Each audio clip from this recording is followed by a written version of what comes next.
We have been ignored. All the former liberation soldiers are poor, are ignored, are forced to depend on the welfare, while those that were leading them are very rich, using the government estate resources to enrich themselves further, while they're pushing everybody, all those were foot soldiers, to the gutters of welfarist life, sort of to depend on food parcels.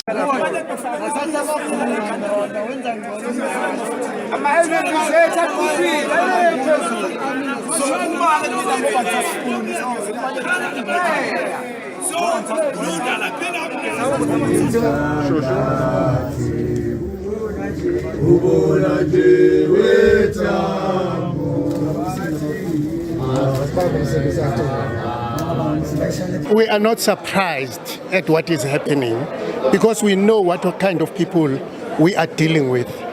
We are not dealing with your bona fide African National Congress, because the African National Congress that I joined in 1976 and this African National Congress that is locking us up today for nothing. I mean, you should have heard what was going on in here. And fortunately, we had this powerful legal team that was not taking any of their nonsense. So to the extent that although our first prize was to go out with our comrades today, but the fact that they managed to get the presiding officer to liberation soldiers. Remember that in 2001, one of the people that were arrested were accused for kidnapping the minister of defense. Were arrested and locked up at Khosamampuru. The team. Do you know the anger that comrades had? They felt that they are dejected, they are ignored by the ruling party. How many were you? Were 53. 53. Those who were arrested were 53, yes. Others were injured, others ended up dying out of that. So a lot of them felt that we don't need our political homes anymore. Remember, those soldiers were from... Officials were held against their will for 3 hours. A situation they say is unlawful and unacceptable.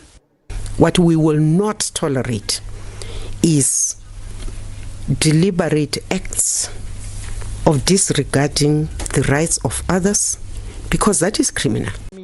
Precisely because I'm a military vet, especially from the non-statutory forces, we expect them to have gone through so much hell that Tabang and I went through, that we respect every right of every citizen, because we had to fight for it. We had to give up our youth to protect and ensure that our children's children don't go through what our grandmothers went through. Therefore, it will not be us asking for the dropping of the charges. Giving around about 700 rands per month as monthly stipends.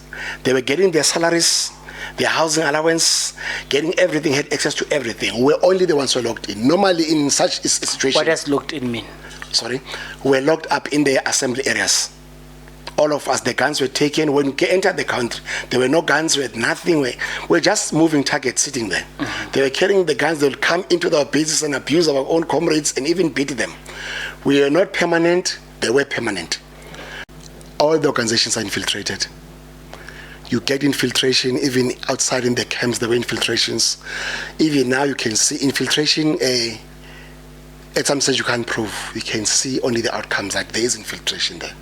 At some stage you can see it. And there's a difference between infiltration and penetration. From national to provinces and everything. There is that thing of allegation that people have bought some of the positions. Some of them came in through nepotism. They have relatives, friends of other people. Others are girlfriend of others and everything. That was gathered. There's confirmation. There are proofs and everything. We are waiting for the day where maybe the president or the organization itself will give the comrades to present that matter, because there are many casualties of that. There are victims that are left behind. There are those that are even destroyed to this day, that are even undermined to this day. They were kicked out of the list. Some were removed from positions. Some were told they're not fit to lead and all those things. So they brought people who were never even part and parcel of all the structures and everything to lead. But we're hoping that...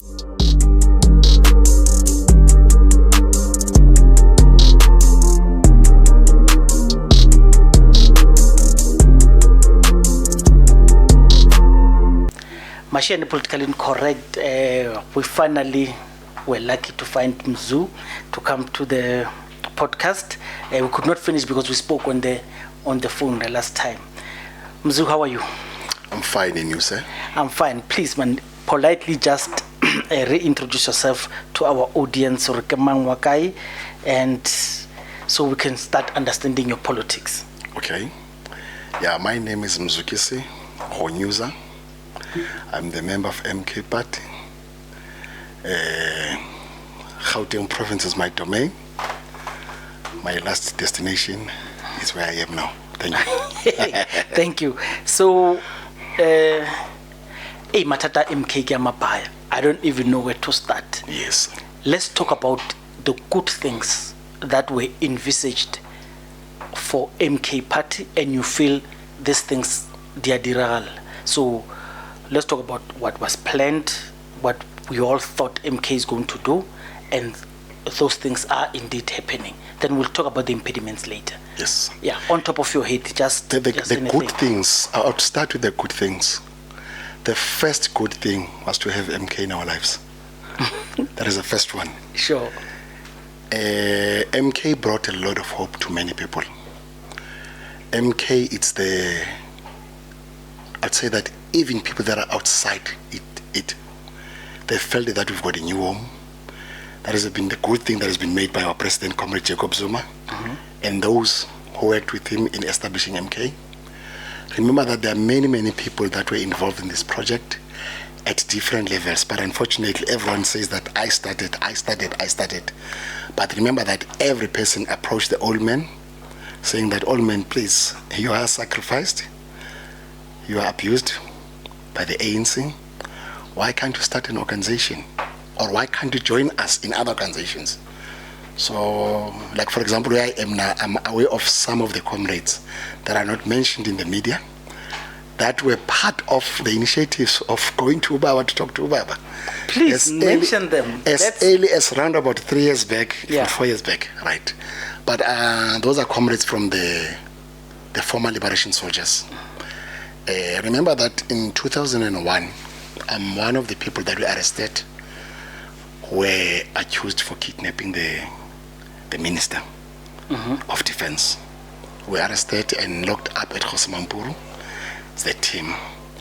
Do you know the anger that comrades had? They felt that they are dejected, they are ignored by the ruling party. How many were you? Were 53. 53. Those who were arrested were 53, yes. Others were injured, others ended up dying out of that. So a lot of them felt that we don't need our political homes anymore. Remember, those soldiers were from MK, Apla, and Azanla. So the group that came from KZN had meetings with Ubaba before and after those things that we're busy with. Remember that we're complaining to the government that we are not taken care of. We have been ignored. All the former liberation soldiers are poor, are ignored, are forced to depend on the welfare, while those that were leading them are very rich, using the government's estate resources to enrich themselves further, while they're pushing everybody, with all those who are foot soldiers, to the gutters of welfarist life, sort of to depend on food parcels, depend on free houses, depend on everything, not to be able to take their life to another level. Remember that when you've got your own money, you can be able to send your kids where you want them to study, you can be able to buy the house where you want it and everything. That is what the soldiers wanted to have. Decent housing, decent livelihoods, decent life even for their own children and everything. So during that period of 2020 up until 2021, while they had those problems, they were busy. They reached out to the old men also to report that, old men, we are the only person who opened the way for us while we were in government. You are the only person who listened to us. You even opened the Department of Military Veterans. It was not even legislated, but you made sure that it's there, just like the fees must fall, where he was able to release the funds to the youth of South Africa. I hope the youth don't forget it, is that it is Comrade Jacob Zuma who made education, the funds to the education to be a little bit bigger than what it was initially. Remember, they had to release a lot of billions that were not even budgeted for to ensure that the black child get access. So after the fees must fall and his engagement intervention, where a lot of students who had access to education. So with us, our history is the same as those of those young people that were able to say that the person was helping us is no more in government, but let's race behind him. So some of our veterans who are staying in KZN, they reached out to the old man and wanted him to listen to us. So luckily, he listened to us. So as I'm saying that, the formation of the MK party is involving a number of people. Others reached out to him. He did not listen to them that time because he was focused on these other matters. He listened to others. He shaped it with others. He even spoke to others. But he ended up giving us this MK party. So in an event that it is a fact that this MK party was not started in vacuum. Its history is linked to the history of the old MK that was started in 1960. Initially, the old man used to say that this is the continuation of what we started in 1960. We just hope it will still keep to that, to say that even if it was an MK party, it's a continuity of where he started. Thank you. The ANC being a broad church, it is accused by, I think, ever since you comrades came back from exile, it has been accused that yes, those who will infiltrate at the time of the table when Ratsula Raja, those people will come. Yes. And I can show you without any fear of contradiction that it has already started at MK. Yes. So I want to take you back to that incident of yourselves trying to make a bold statement, trying to hold a member of the executive to account on promises that were made, because these military veterans promises were made a long time ago by the ANC government. Yes. And every minister that comes just keeps dilly-dallying. At first it was a sit-in, and then it was another meeting, and the other ministers came, it was another meeting. I want you to understand, if you could, maybe just give us 5, 6, 7 minutes of what transpired and how did you get there, and then we'll start talking about why do you think you are losing the idea of what MK was supposed to be. But let's start with this one first. Okay. When you talk about the ANC, talk about something. Yeah. The ANC is the oldest political organization, liberation movement in Africa. A number of political parties in many African countries looked up to it. A number of political parties, liberation movements that are leading in many countries, are those that took cue from the ANC. They got freedom before the ANC. They are still leading those countries. The political party that took them, liberation movement that took them and taught them politics, it's losing out. So I want to go back to the ANC and the liberation veterans. There were 4 pillars of the revolution in the ANC. It was the mass mobilization, the armed struggle, international solidarity, and the political work. So the armed struggle and and international solidarity, there is an element of soldiers there, although they'll be there in all those elements, right? The armed struggle has been the bedrock of the ANC. The armed struggle has been the center of the politics of the ANC during the political struggle. That is why normally even the COSAS itself was COSAS by day at some stage and become MK at night, because they were carrying out the armed struggle through other means.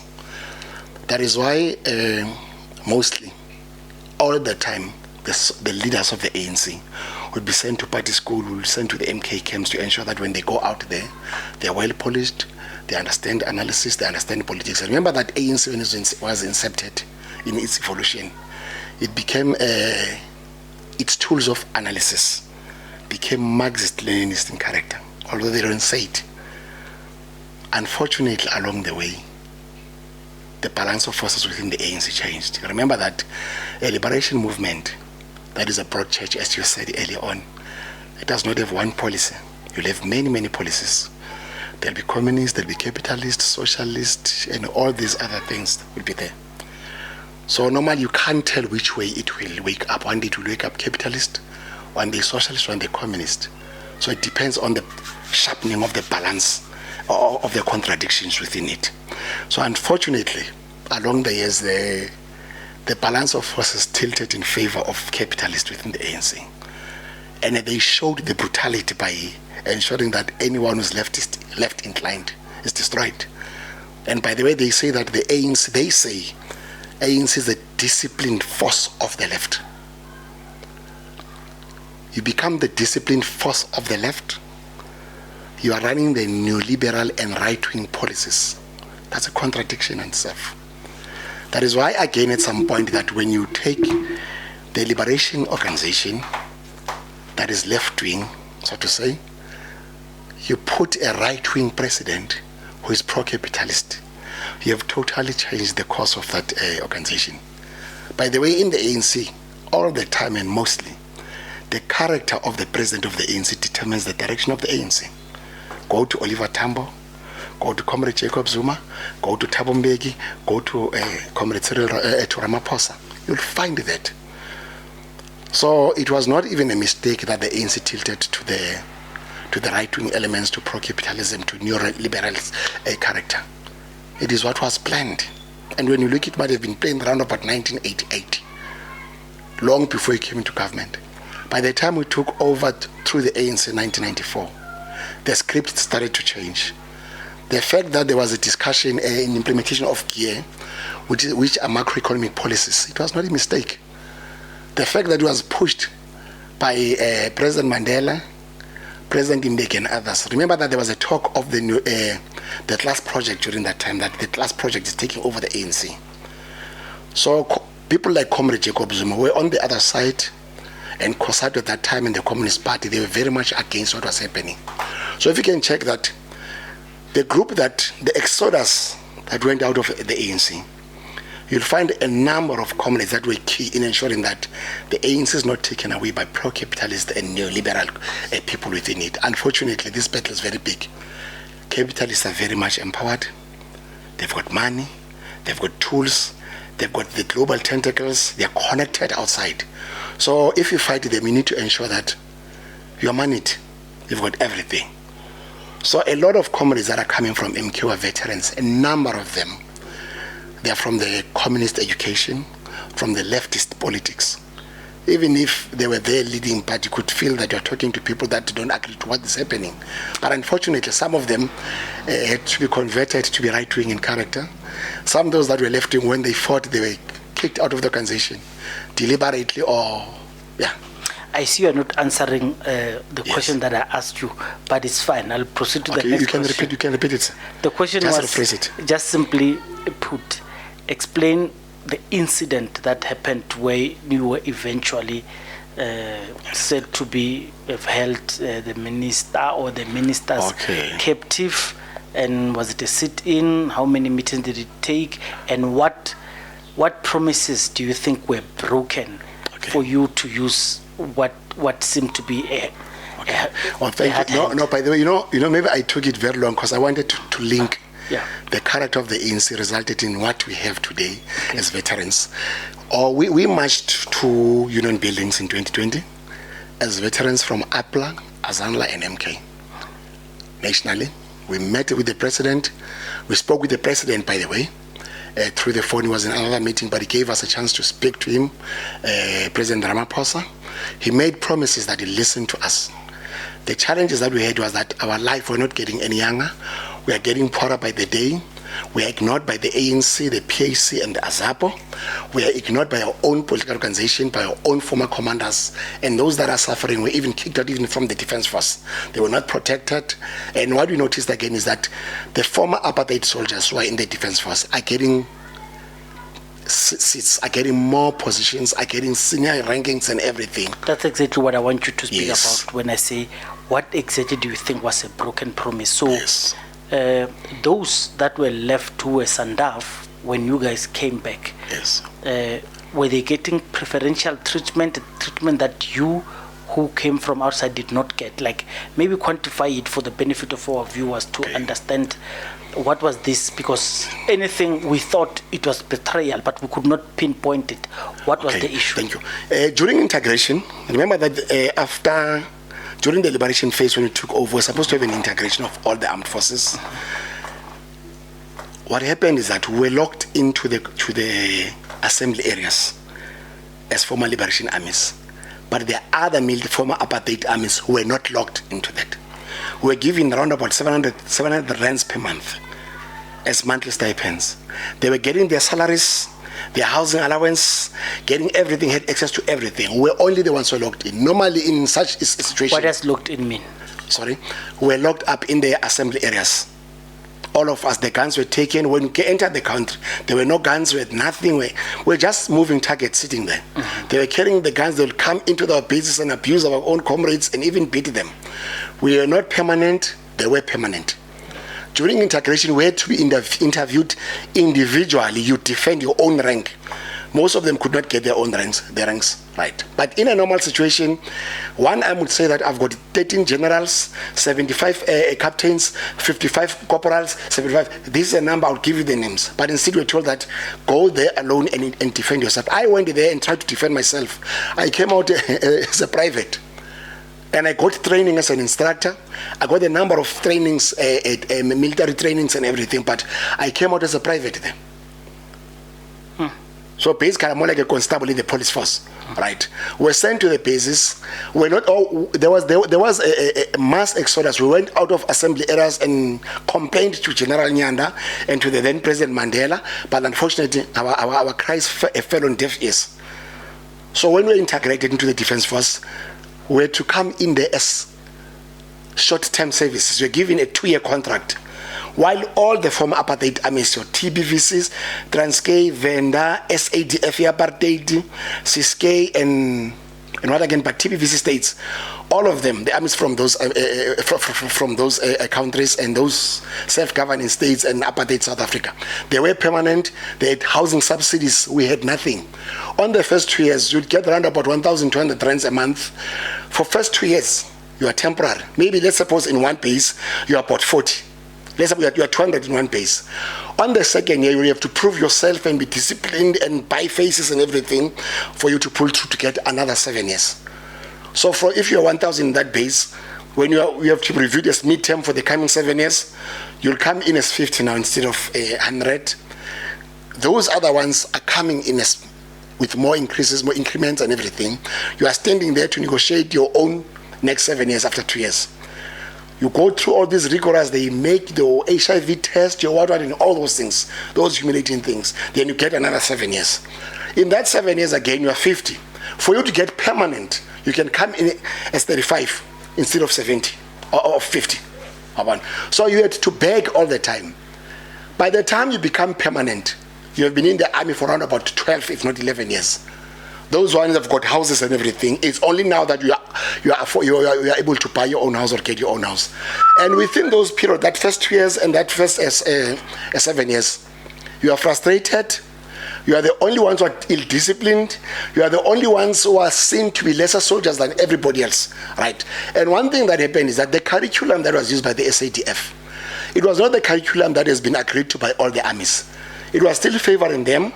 And when we went there, for example, I would sit in a course taught by SADF apartheid colonel, asking me something that I know I was a private, taught by a colonel about the battle drills, for example, about a lot that is related to the battle, to the formations and everything. You can find that this person does not know, cannot grasp these things.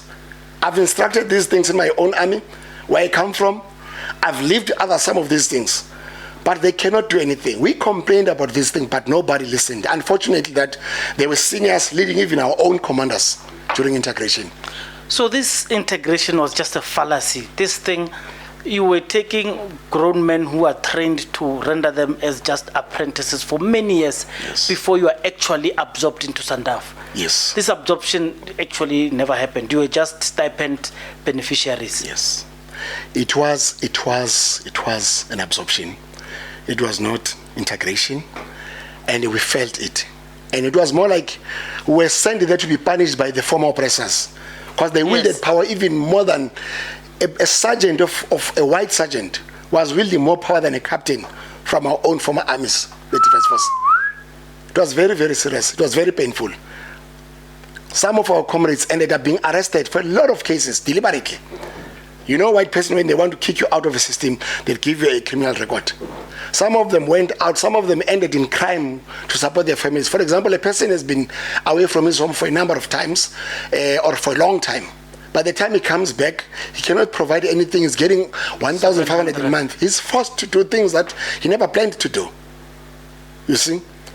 So a lot of comrades found themselves out of the system, reported to the ANC. It never made any effort to redress those things while they were in government. They ended up outside, they joined the ANC and participated. They were not listened to. So they decided to form their own formations outside. We decided to form our own organization that was called Liberation Struggle of Veterans, which has been very close to MK Party. A number of comrades, by the way, especially in KZN and in Gauteng and others, who joined the MK Party are coming from the Liberation Struggle of Veterans and some of the associations, Liberation Struggle associations. Yeah. So we went in there to ensure that this is our home. We're going to change things through that organization, which is MK Party. So I'll tell you why my interest in this especially particular topic. So a few years ago, I went to watch a play called Quattro. Yes. It depicts the Angola camps, how it was in Angola, and it was sad. And I speak to a lot of MK people who are real MK. You know, comrades on the ground, they call them commanders, but they are not the real MKs. And these comrades, these ex-military people, are afraid to come out and speak. And when I say, we do not want your history to be told in corridors by people who tell us that this is what you guys went through. We want you guys to come to the forth and tell us this history. You know what you just told me now? It opens my mind, and a lot of viewers may, of course, have overseen certain things Yes. because you know you came in at a time where this rainbow nation, you know, now they speak rugby, they talk about stronger together. Even if you know we're not stronger together, man. It's only stronger together when rugby plays, but when Bafana plays, we are not stronger like that, together. yes. So you came at the rainbow nation stuff when we were wearing those blue white t-shirt, blue and white t-shirt, peace in South Africa, peace in our land. Yes. So even when things were wrong, it was very difficult for comrades to correct it. Yes. What worries me is at that incident where you ended up being accused of having kidnapped or having held the executive in The Minister of Defense. yeah, Minister of Defense and her team, yeah. Yes. I just want to understand, what were they not budging away from? What were they not acceding to? We have agreements that we made with the president of the country and the deputy president. They're signed. They are called the consensus document. There were demands that we presented to them. They agreed to those demands. We met with the president and the deputy president, Didi Mabuza, by then on several occasions. We signed up. They even established the committee, the Presidential Task Team on Military Veterans, because of our march. It was established. The march was led by Comrade Elwazim Zobe, who is our president. I'm the Secretary General of that organization, Liberation Struggle of Veterans. So they signed, we signed those agreements that were supposed to be implemented. We met with them on several occasions, but the unfortunate part is that every time when we met, we'll agree on something. When we meet the second time, they've changed all those agreements. We'll go out, when we meet again, they will change. So the arrest came in this way. We're at the level where we're supposed to implement what we agreed to. But unfortunately, some within those people, they did not want to implement. They refused that. So we wanted to meet the deputy president, but he was not giving us joy. He would listen to us the other days, not listen to us. He would listen to us the other days saying something different. So they said that if we're not getting any joy from him, we need to meet the president. The president said that, President Ramaphosa. So we tried and tried and tried, but the doors were locked now. So up until we were called to a meeting by the deputy president, who requested us to come at St. George's Hotel. When we went there, he was not there. We found out there's a Minister of Defense, there's Mondli Gungubele, there are some DGs, there are some former generals that were there, there are some senior staff members from the Department of Military Veterans, DMV and others. Remember that the presidential task team is led by the Deputy President of the country. There is a presidential technical task team that was supposed to implement the decisions that we took, that were signed. It's led by the DG. So they were there, except for the Deputy President, who was the chair of the committee. So on our meeting there, we wanted to check the progress on where we are. But you know how Mondli Gungubele does things, Mr. Know-it-all. So he ended up wanting to tell us, not wanting to discuss with us, and told us he's not here to listen to us. He's here to tell us this is what should be happening. It was even the first time we're meeting him. He represented a comrade, there's this comrade, a minister who left, who passed on, who was the head of presidency, Minister Mthembu, who passed on. He was a very good minister. Jackson Mthembu was able to be the link between us and government, who understood what we wanted, who felt for us, even if he was disagreeing with us, but it was in a very matured way and comrade way. We were able to talk with him. But come in our Mondli Gungubele came in with that bravado of his, that Mr. Know-it-all mentality and everything, to tell us, you're not going to get this and this and that. This is where we are, not even knowing where we are. We tried to demonstrate with him and say that this is not what we discussed. This is not where we are. You've got the document where we ended. No, I'm not going to listen to that. So unfortunately, that some of the comrades that were with us could pick up the commotion. They ended up coming into the building and say that we cannot treat our delegation like this. These people are sent by us. For you to come in and do that is to undermine the president and the deputy president who agreed with us on these things. By the way, our agreements, some of the things that the demands was the restructuring of the Department of Military Veterans in such a way that it's able to serve the people, giving the public works houses. There's a lot of them around Pretoria, a number of cities that are not used, Pretoria West. Yeah, Pretoria West and others. We wanted those for the veterans, because they're big enough for us to accommodate our families. We wanted an increase in the education for our children. We wanted the erasing of the criminal records for our veterans. We also wanted the reparations. But that meeting was not for that, because they said that one is a going concern. We're going to discuss it as and when. We'll have time for that. They were only for those that we agreed. We agreed on those. We agreed on a number of things, man. Houses, education, the bursaries, increase of bursary, increase of the size of even houses for veterans, employment in all the government departments. We even came with numbers that should be taken in. Even the border management agents. People to be taken were supposed to be our own veterans as the first team to go in there. But those things did not happen. And mind you, on the meeting that we set, the presidential technical task team and the negotiations, we had all the premiers from provinces, with the deputy president, with the president, with the ministers, and some of the DGs in those meetings. But nothing came out of that. We felt that these people undermined us. There is a document that we signed.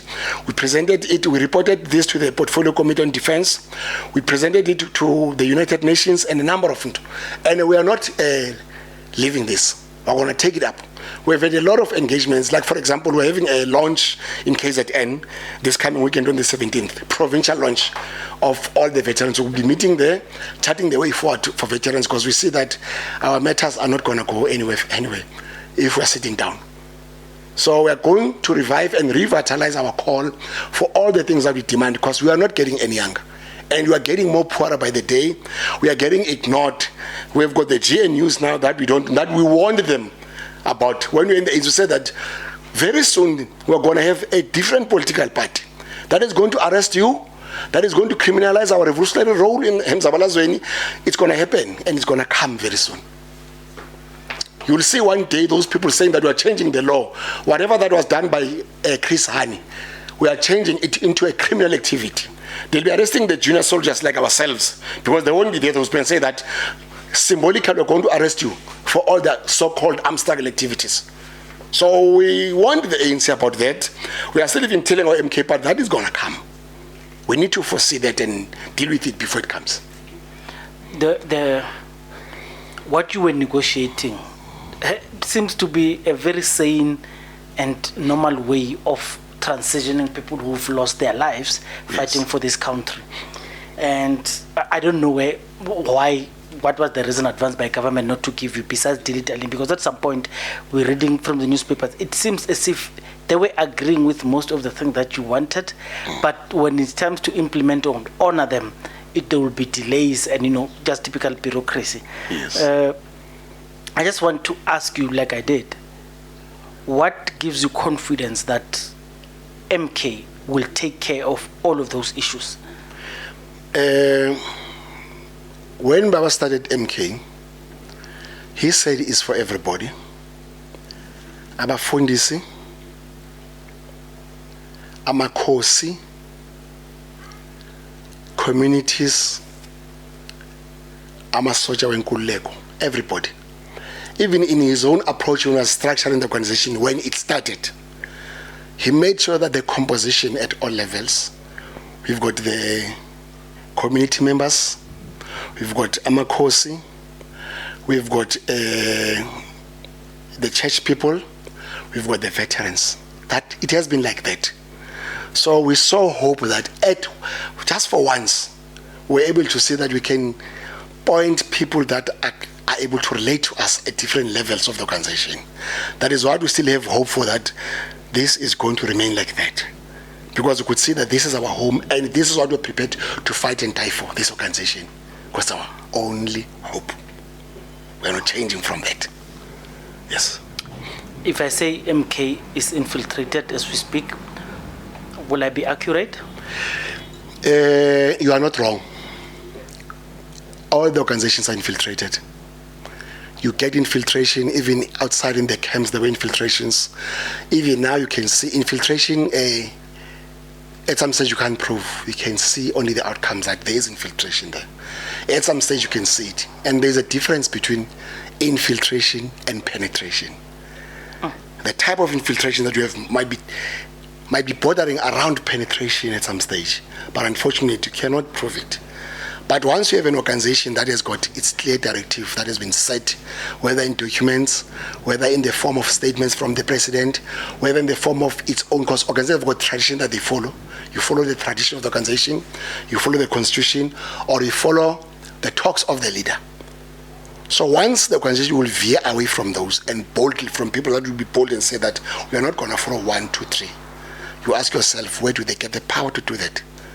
If it's not agreed to from the organization, if it's not in the constitution, if it's not what was said by the leader of the organization. Remember that we've got a unique organization where we have given our president the decree to decide on a number of things. It's not a new thing, it's there all over. We gave him the decree. But if a person will just go out and do something opposite to that, it means that they can be accused of falling in line with those who are accused to be penetrating or infiltrating. Do you think, comrades used to speak about those who do not come from exile? Yeah. Those who do not come from exile. Yeah. Will never be sympathetic and will never understand what was fighting for the country. Yeah.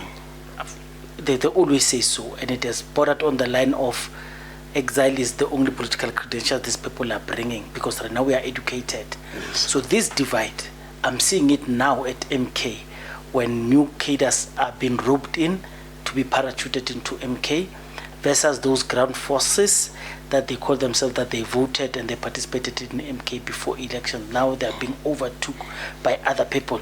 This has always been a difficult balance that ANC has also struggled with. Yes.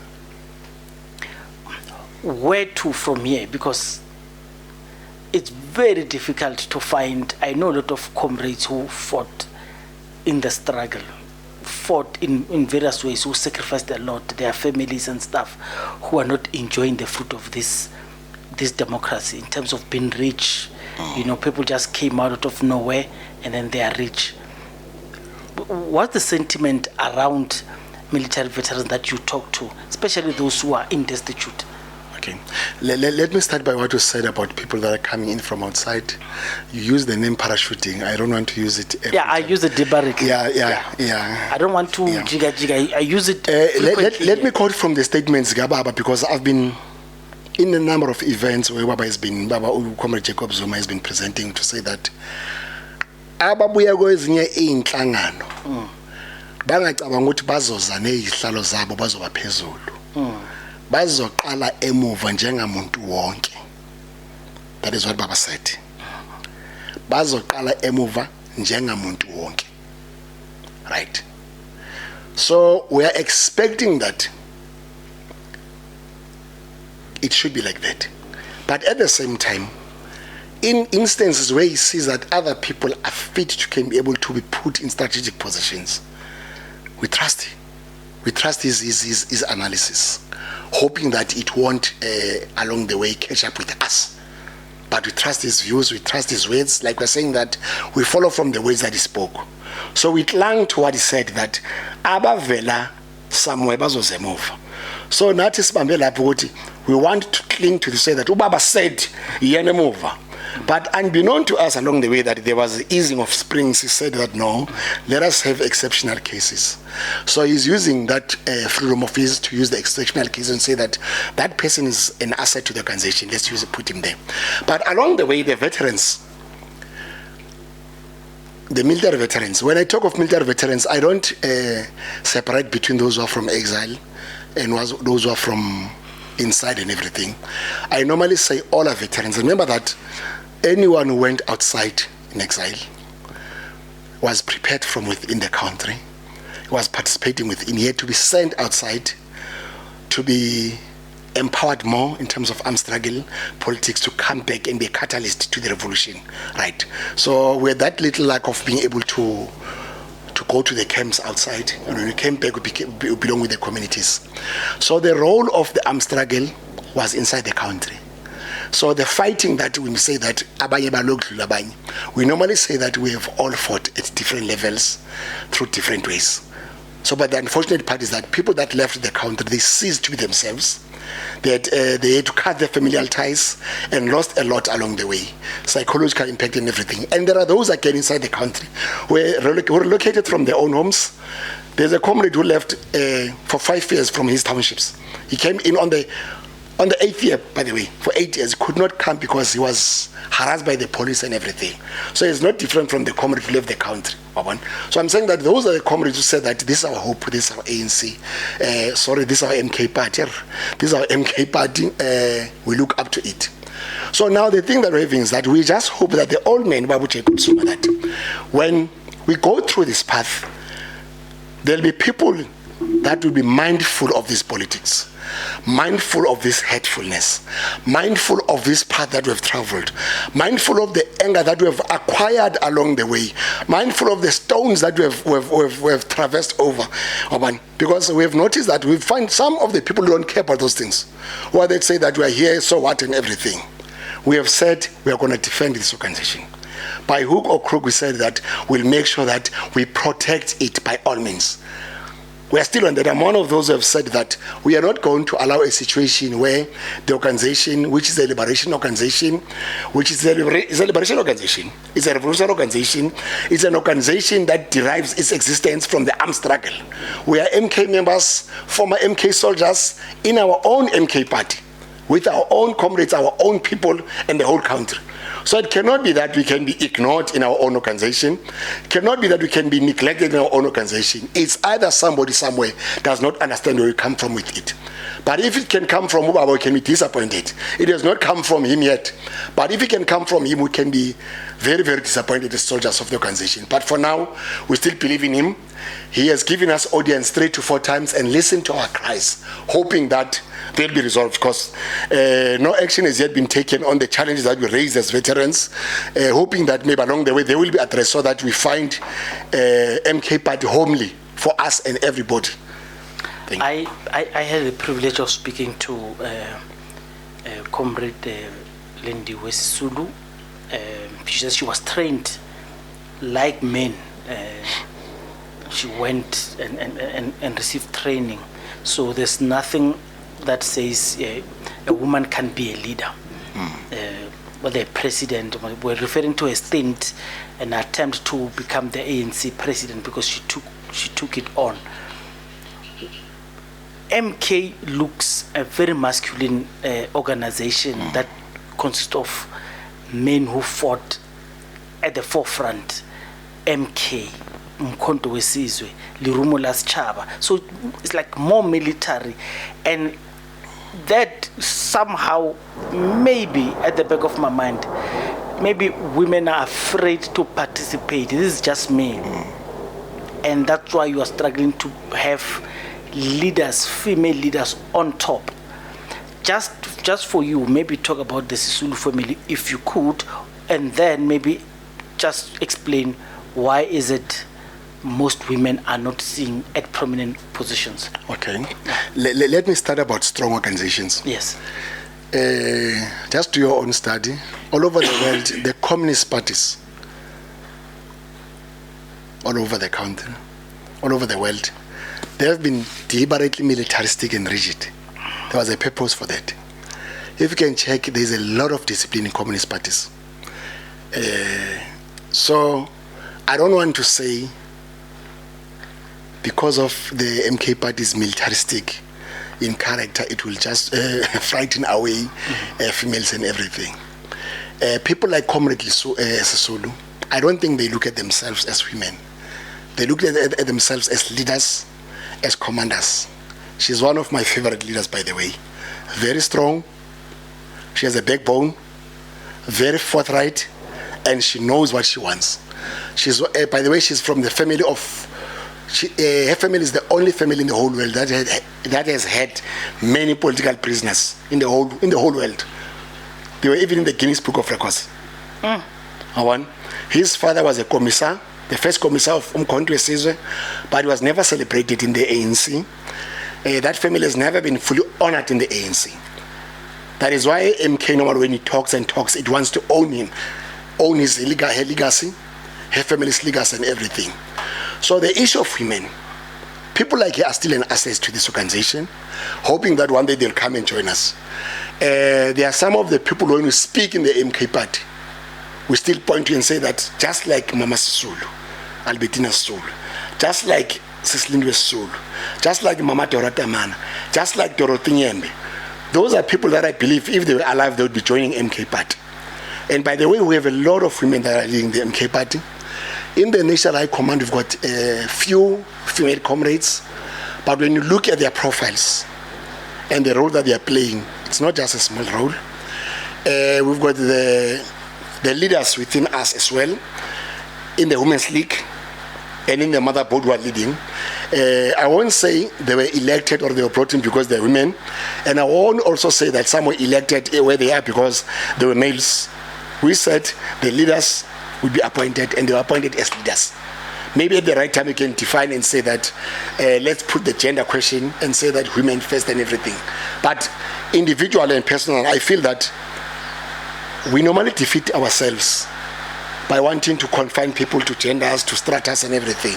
Remember, for example, there's this thing of saying that we want youth to lead, youth to be somewhere and everything. Go to Europe, go to South America.